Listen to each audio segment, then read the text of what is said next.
Hello and welcome to a special update. For those that probably decided to check this first before watching the reviews I put up, I am indeed back. Kind of.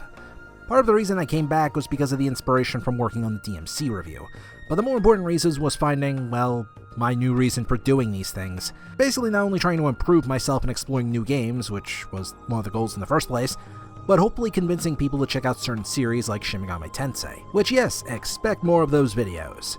You know, provided I don't get stuck with like 100-hour RPGs again.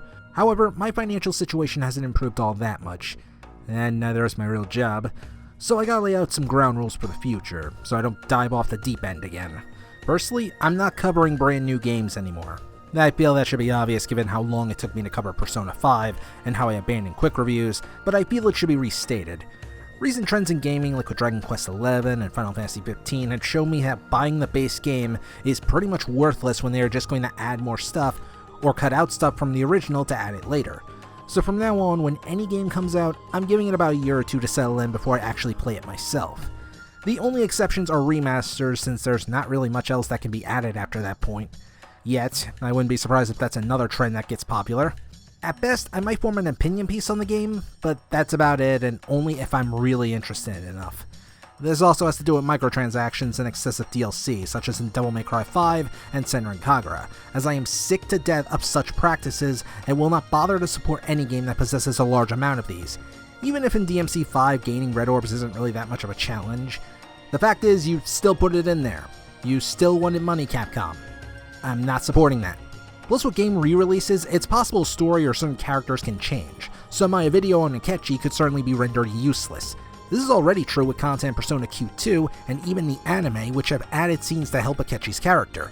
Hell, with how many people are dying for a playable Virgil in DMC 5, I wouldn't be surprised if they do a re-release in a year or so with that content. And that leads me to another point. If there are multiple videos on the same game for reviews, as in it fills an entire YouTube page or something, I will not cover that game. For example, everyone and their mother covered The Last of Us, and I don't feel like I added anything particularly new to the table beyond just giving my own experience.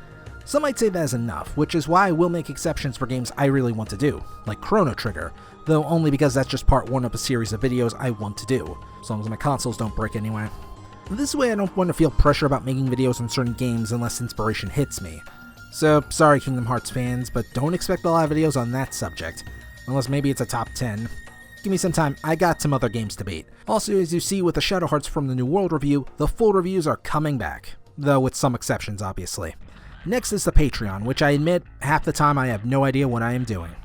I'm setting things back to per video due to the likelihood of me being unable to provide a video every month.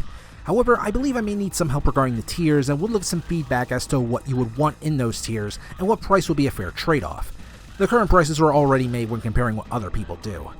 And finally, I feel this should be obvious as well, but no schedules. I know many people keep telling me to do this, but quite frankly, it's impossible in my current condition.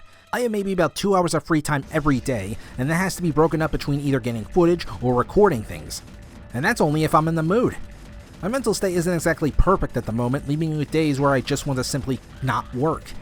With the exception of trying to find someone to read over the script or getting the rare help from a friend, I'm flying solo with this channel. Plus, there's no major need for me to do so for the sake of money, since I'm not even close to the amount of hours needed to earn pennies for my videos.